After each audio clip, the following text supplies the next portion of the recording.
Hi అండి. టబ్బులో మునగ చెట్టు వేసాను చూడండి.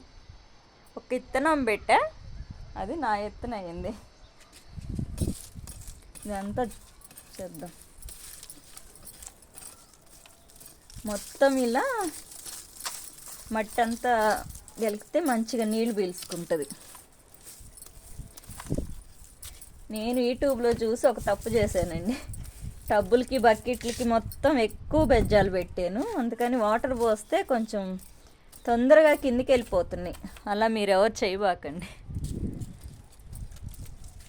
బకెట్లకి అట్లన్నిటికి ఎక్కువ బెజ్జాలు పెట్టేసా. మునగ చెట్టు కాయలు వచ్చినాక మళ్ళీ చూపిస్తా మీకు.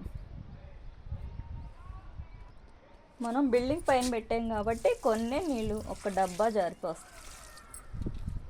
దీంతో ఒక డబ్బా పోస్తే సరిపోతాయి.